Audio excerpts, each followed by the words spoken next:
Welcome to another episode of me yapping.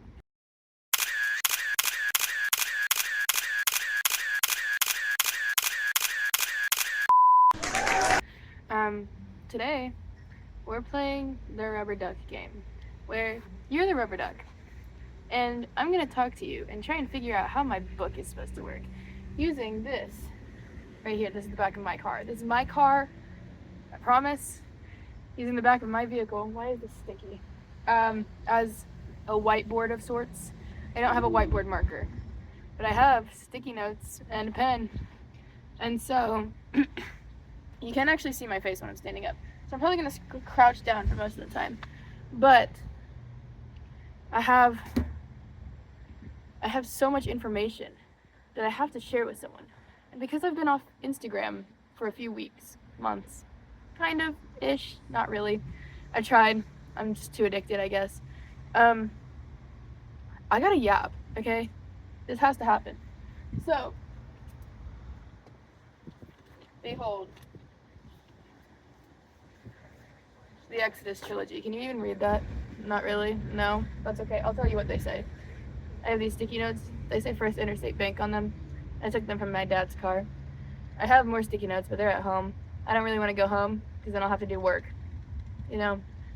So what we're gonna do is I'm gonna explain how I'm replotting the Exodus trilogy.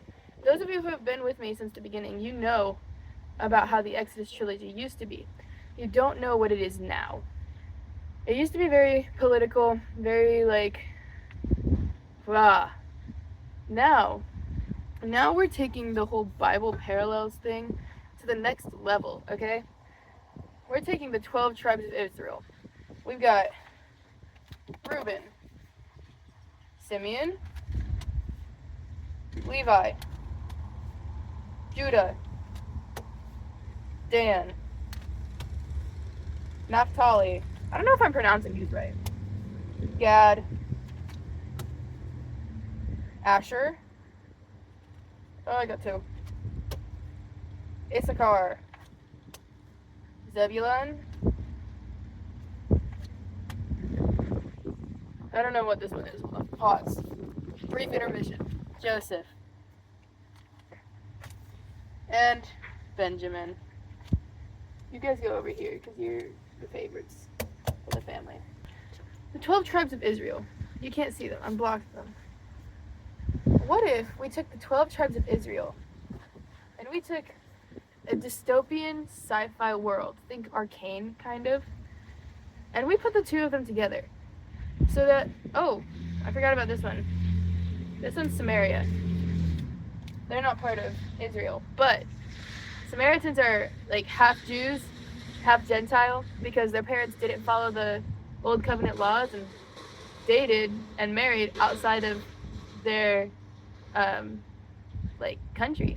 And so now we have Samaritans.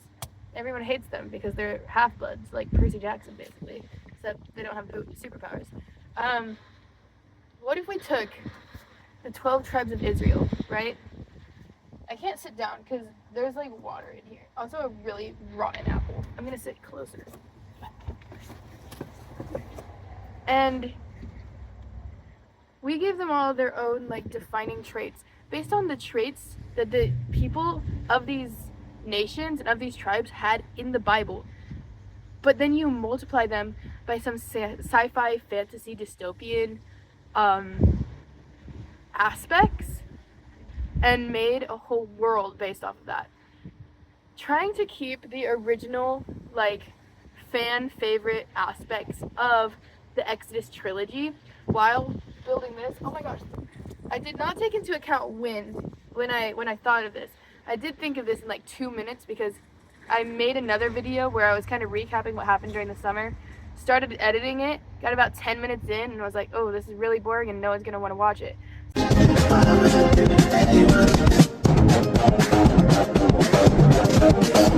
So we're going to be a little bit more fast-paced. I'm going to try to say less. I know I look absolutely insane to this car that just pulled up with my sticky notes on the door. I'm talking to a makeup bag. Guys, a makeup bag is what's holding this up. My phone, my camera. I need a camera. I need a tripod. I need a microphone. I need one of those little microphones, not a big podcast microphone. I want a TikTok microphone. I'm not getting that, but I would like it. Also, this earring is so cute.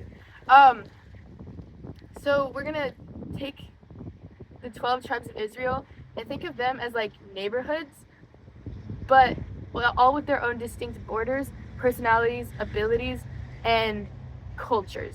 So like, think big city and then like little Italy, little like China, like all of those little like cultural like neighborhood groups that could borderline be mafia in some places, but in a whole are like still like one town, but they have these neighborhoods with different aspects and cultures. That's what this is, my sticky notes. So we're gonna go through this. We have the Exodus trilogy / Israel. I need my pen. We're going like Hunger Game district type things, like where they all have their own like unique ecosystems that play into the rest of the country. And so Reuben, I looked up like what the name means because I want the nitty gritty. Reuben means unstable as water, fickle. Okay, they were known for their sexual immorality, which means that they have like a giant underground of criminal activity, mostly brothels and such, as one does. Why not? And fun fact, Reuben, this guy right here, one of the first tribes of Israel to split off and get their own land when the mass Israel split. They're like on a riverside, okay? So they're like Gucci. They have livestock, and so see how they ruin everything. I'm sorry, that was rude. We love Rue. And you'll find out why, because one of your favorite characters is from there. So they're known for their sexual immorality. Some of them don't participate in that, but most of them do. And you know it. Like, you look at them and you're like, oh, you're from Rue. But not for the reasons you're thinking. Obviously, they have their own, like, look, right? Every Reubenite, because in the Bible, they got in a war and, like, for some reason, everyone got their right eye stabbed out and were blinded in their right eye in Rue. Also in Gad, I believe. Every single Reubenite has low depth perception and is blind in their right eye. And depending on how pure of a Reubenite they are, like if they're half and half kind of, or like 3/4 or a quarter, so like depending on their Punnett square, is that how you pronounce it? They could have more or less eyesight. And you'll know, like their eye is like fully white, and so you'll know that they're Rue because of how they look and because they cannot see. So that's the lore. That's the lore. Underground criminal ring, lots of brothels. That's where a lot of the trafficking happens. That's where a lot of the crime happens. I'm saying so much. We're not gonna do that no more. Oh my gosh, this is one of my favorites. Stop, I have to put my laptop down for this. We got Simeon. Simeon, it is called Sim. It's spelled S-I-M-E. I just took Simeon and I took off 2 of the letters. But it's called Sim. And Simeons, like the tribe of Simeon in the Bible was known for being really great at climbing because at one point they were banished to the dark mountains. And so then they were just like really good at climbing. And so I was like, oh my gosh, that is so dope. And so, you know, Throne of Glass? They're like so pale, like gray skin, whatever her name is, I can't remember. I think it's Selena. And she just like was super pale. That's what they look like. Gray skin, kind of like really like supernatural climbing ability, because in the past they were banished to the dark mountains. They're not there no more, but they climb, and they're like borderline enslaved to the government as like coal miners, but like kind of have a choice. Think like Hunger Games Ballad of Songbirds and Snakes, not like Hunger Games Mockingjay, you know? So they kind of like look janky. I don't know what movie I was thinking of when I was writing it, but think of a junkie alien, humanoid. That's a sim, okay? So they got like pale grayish skin. So they can like borderline supernaturally like scale walls. And that's why they're like enslaved as minors, because they can climb so well. And also because they are like scary looking, no one likes them. They're really sweet though. Like the tribe of Simeon was super sweet, and the name Simeon meant hearkening, listening, understanding slash empathizing, and so they're like super sweet, but they look super off-putting, so no one interacts with them, no one wants to be around them, and so they were easily just enslaved, and no one cares. Um, they live in like a desert land, and it's like inside of Judah. So like where there's Israel, then there's Judah, and Judah's like large. But then inside of Judah, which is inside of Israel, we have Sim. That's Sim. We love Sim. It's like my favorite thing to world build and like deal with. Next, we got Levi, the tribe of Levi. I love yapping about the tribe of Levi. Tribe of Levi, they're called Vale. If you don't know, in the Old Testament, in the Bible, the tribe of Levi, they were the priestly class. So them and then I think one other tribe, and I can't remember which one, were the ones who were elected as priests. That's why you have Leviticus, which has the laws based off of Levi, the tribe of Levi. They were the most righteous, and so they were the priests, and they were the only ones who could like do those sacrifices. And so they're called Vale. Do you see the connection? Do you see the parallels? They don't have their own land. In the Bible, Levites were nomads. They would just travel and like sojourn with other tribes and like be priests in other tribes and places. And so that's what they do here as well. So they are the religious like tribe in Exodus. They avoid Ru unless they're super brave, because Reunites will just kill them. But they spend their entire lives as refugees. They sometimes have like temples, or like places where they can like set up shop, but they're mostly like tents. And I love the idea of it, especially if you know like the other books I'm writing. I love the idea of like missionary nomads, basically. Like, you feel the vibe. Vale and Sac, which is Issachar, it's right here, were the only ones who could perform the sacrifices. And so when they're like sojourning with the other tribes, and they need to like perform sacrifices so that they can be with the Holy One, God. I don't have a name for the religion yet.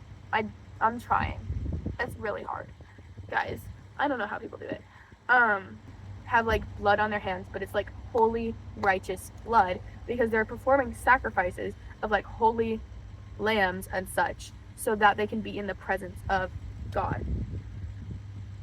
But then we have tribes like Gad, who are forced to be the military personnel of Israel, who have blood on their hands that is like the blood of violence versus blood of righteousness and sacrifice. And both of them have like the feeling of they can never be clean. Only Vale and Sac can perform sacrifices. But like everybody has the weight of their sins even after the sacrifices are made, because it's like not a perfect sacrifice still yet, Old Testament, New Testament, Old Covenant, New Covenant. Like you're seeing it. You know what I'm talking about. If you don't, hit me up, brother. I love yapping about Old Testament, New Testament, Old Covenant, New Covenant. Moving on from Vale, because we're gonna come back to it later. We got the next tribe. We got Judah, tribe of Judah. Where you at? Yet again, super simplification of the name. It's just called Jew, like, or like Jew, J-U-U. Super easy. It's one of the largest tribes. No discernible personality that I've created yet. But they got because Israel and Judah were like fairly separate in like judges, kings, prophets. What is it? King Samuel? I don't, whatever the one with the prophets was. It's like hard to incorporate them because they're just so different.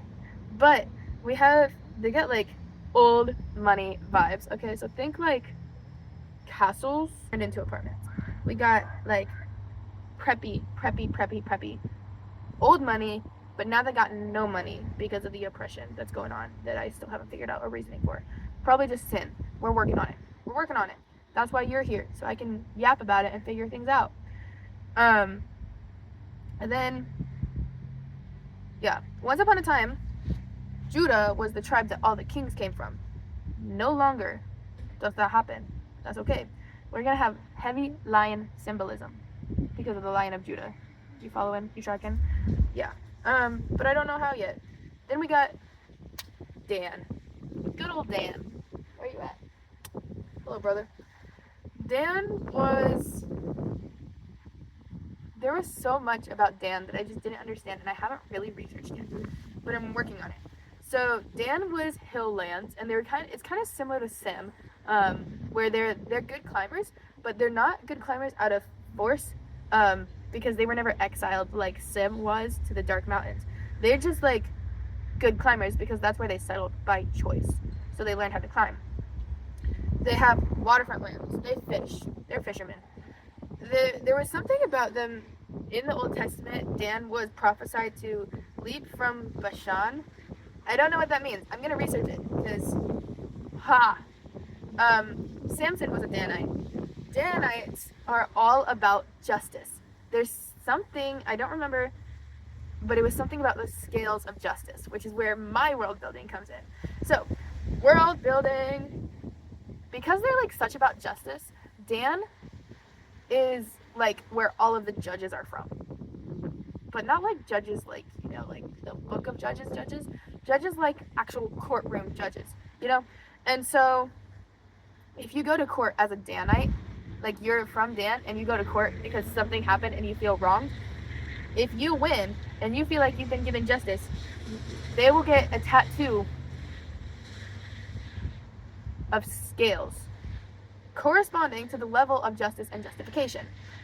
Meaning, judges and lawyers add scales every time they win a case, or each case they close successfully, that they feel like it was the right decision. There's no jury because they are the justice. So it's not a jury of your peers. You're like, the judges know the justice so well that they're going to give you justice, and you don't feel like you're wronged. And then it's like harder to fix it, like fix as in like bribe or choose the outcome. Oh, I almost broke my laptop.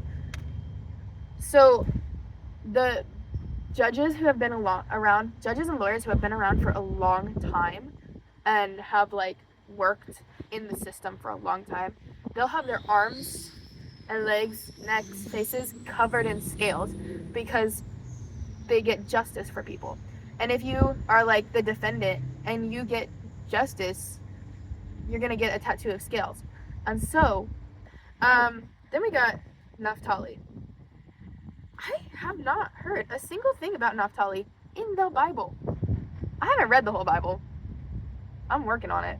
It's hard. I'm reading through Joshua. It's like really boring for some reason. Naphtali, the name means my struggle. Don't know where I'm going with that, but they're struggling. I'm gonna make them the trenches. So they were one of the 10 lost tribes, and I don't know what that means because I tried to research it, but it was like 3 o'clock in the morning and I was exhausted, so I went to bed.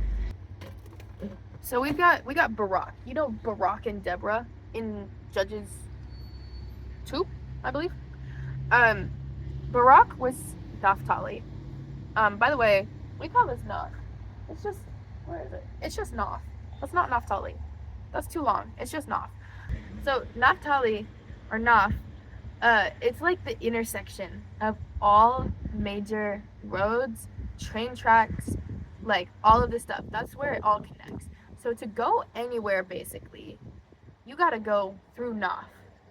And Naf is like, all of them are canonically really fast runners. Like in the Bible, it says it somewhere. I don't remember where. But Naf was like fast, brother. And so they're like, they're just train runners and messengers, basically. Like, think sons of Hermes and Usain Bolt, you know? They're also like the ancestors of islanders. So think like dark skin, Jamaican, Haitian, that sort of vibe. Figure it out. They're in the trenches though. Then we got Gad. And I yapped about this a little bit, but we're gonna yap about it some more. Gad means soldier or luck. So they're used as the military power of Israel, but not by choice, by force. They were along the River Jordan, and so they have a very popular beach for miracles.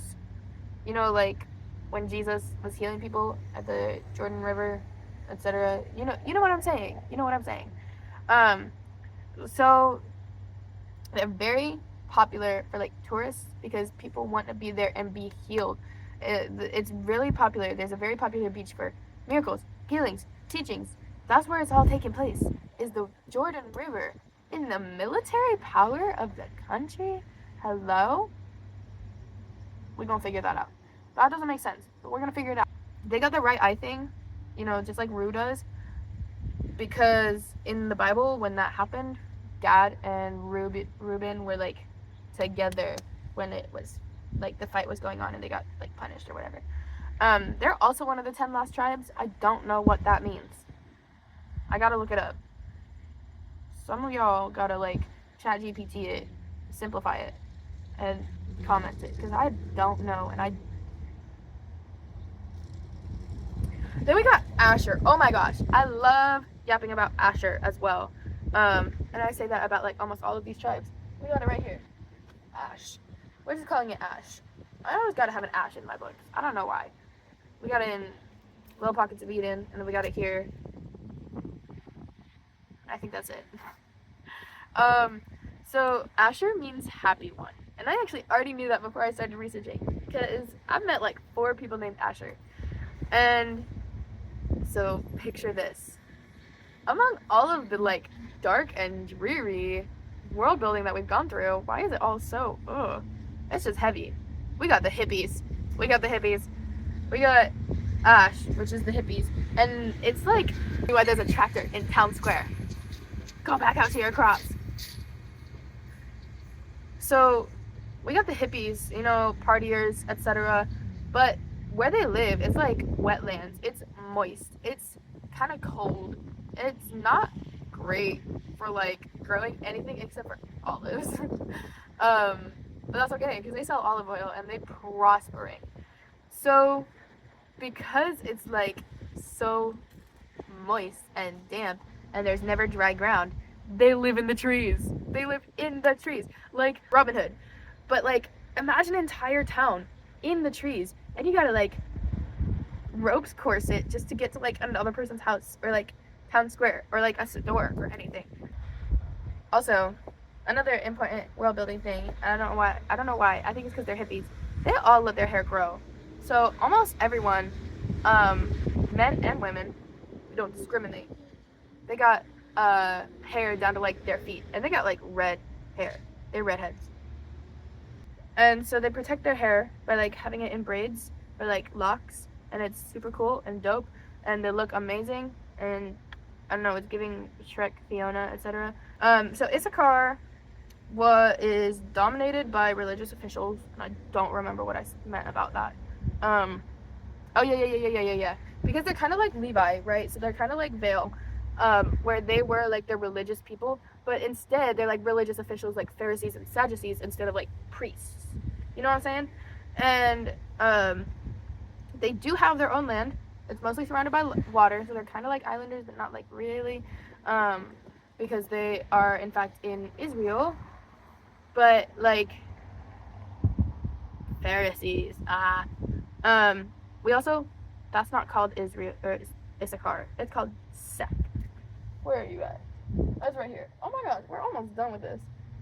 Then we got Zebulun, which is called Zeb. You know, we just make it easy. Like 3-4 letters at most for these names. So simple. Except for Sac. Sac is 5. So Zebulun has Galilee. They're called the rod of the scribe, which means they are lawgivers and historians. They had a history of being a military, but not anymore. They just know everything. Like if you meet someone from Sac, or no, Zeb, I meant Zeb. If you meet someone from Zeb, they're like, who? Because they just know everything. They know all of the lore of the country of Israel because they are historians and lawmakers and lawgivers.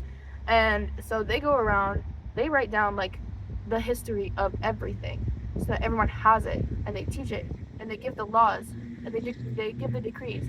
They got like the scrolls, okay? We got Joseph, which has been so kindly renamed to Seth. And it's not spelled with a PH anymore because that's dumb. It's an F.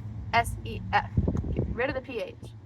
And then in the Bible, Joseph is split between Manasseh and Ephraim. Ephraim, however you pronounce it. And we're not really doing that. But like kind of, you know, maybe like as gangs. Oh yeah. Hold on, pause. I like that. I also want to like add kind of the story of Joseph, but I don't know really how I'm gonna do that yet. I definitely want like the coat of many colors. So maybe we could have like whoever's like the mayor or something, whoever's running it, have like the coat of many colors. Benjamin has a bunch of different like meanings to his name, and so one of them was son of my pain, another one is son of my right hand, and another one is son of the south. So how to incorporate all of that in, we're gonna figure it out. They're in the south of like Israel, kind of, which kind of helps with that one, but I don't know how to do like son of my pain or son of my right hand. They are all left-handed. Every single person from Benjamin, which is not called Benjamin, it's just Jimin. Jimin. And I think like a lot of the J's in these names, they're not the J, they're the Z, which is not like a, how do you pronounce, like how do you write that? J. I'm gonna figure it out. So they're all left-handed and they're all archers. But they're not fighters. They're not fighters. They do archery because they hunt. Miran and Drea. Miran and Drea are Dan. And do you guys remember how I said like when they felt justified or like got justice for wrongs that had happened against them, they like would get tattoos of scales? And so Drea and Miran's dad was like super duper abusive and toxic. And then before they ran away to become pariahs, they went to court and they got his booty arrested. He is in jail. And so they got justice, which means that they got scales. But where do you get scales of justice when you've been like wronged your entire life across your entire body? So they got scales on their hearts, on their soul, because that's where they got healing. That's where they got justice. That's where they found forgiveness. Ugh, knife in my heart. And then we got Nor, and Nor is veil. And so I got a yap on this, and then we're probably gonna be done. Kind of. So wait, no, I need to talk about. Oops. So we're gonna talk about Thanatos and Nor and their connection to being veil and Ru for a bit. So imagine you grow up like as veil in one of the nomad like tents town things, and you learn all of the religious laws. You learn what it means to be a good person. You learn all of the rules that you have to follow to be holy. But you're a woman, so you can't really do anything with that except for be holy. And then your dad, when you're young, gets kicked out of the community and like banished from Vale because he's not living up to the standard. And guys, I gotta put the sunglasses back on. I'm squinting. And you were gonna just stay, right? You were just gonna stay. You're gonna grow up as an orphaned Vale, which, I mean, they take in orphans all the time. It's not that bad. But he takes you with him. And to fuel his addictions and his sin, he sells you. So now you're in the Rue Underground, which, if we remember, is known for sexual immorality. And all of the laws that had been given to you your entire life, that you had been following and taught to follow, otherwise, like, death, is basically the only other option. Because it's either you are holy or you are nothing. You're forced to disobey these laws. So imagine you have all of the knowledge of the laws and the statutes and the values that you should be holding yourself to, but being unable to actually do so and feeling like rotten and like there's no purpose. And then along comes Thanatos, who is a Ruinite. Like, one of the people who is like, he's from the place that put you here, put you in this situation, and he's the one who redeems you out of that. That's the Rue, Vale, Nor, Thanatos lore. Now we gotta go down and talk about Ruach. Okay, Ruach is my upside down. Now we're gonna yap. Because I was just at church camp and we were talking about this every single week. Ruach is Hebrew? Question mark? I believe. And it's like invisible power. It's like, think of the wind, right? That's Ruach. But then think of the Holy Spirit. That's like Ruach, you know? So it used to be like Ruach was only in certain people, you know, like the prophets or like Moses, or in certain places like the temple and the Ark of the Covenant. Until, you know, New Covenant comes, now Ruach is everywhere, and like the Holy Spirit is everywhere and it's in everyone, and it's like just so powerful. But think of that as like a superpower magic thing, because this is like dystopian, sci-fi, fantasy, etc. Oh my gosh, there's two different kinds of Ruach in Exodus. Lowercase r Ruach is false energy, because Ruach is just energy, right? Invisible energy. So we got lowercase r Ruach, which is false energy, idolatry, like black magic, demonic forces, etc. But then we have capital R Ruach, which is true energy. Can y'all tell that I'm just like reading this off my page, because I did not have this memorized, but I kind of have a script this time, and I'm kind of eating with that. Like, someone is cooking here, and that's me. Put me on the stove. So like, we have Ruach, which can be harnessed by all, and it's freely given to those who desire it, just like salvation. Ruach brings new creation and makes little pockets of Eden, but like lowercase r Ruach brings destruction and kills Eden. So we have these two opposing powers. They're called the same thing because, like, think of the world, and when you think of like power, you think of different things, because power is either like bad or good, you know, but it's power and it's the same thing, basically, but it's different. And you know, like, if we think of like even magic or like new agey stuff, like spirituality, right? I'm spiritual because I'm a Christian and because I have the Holy Spirit. But there's also spirituality where y'all are worshiping rocks and stars and stuff, you know? So it's just like different things. Oh, my screen turned off.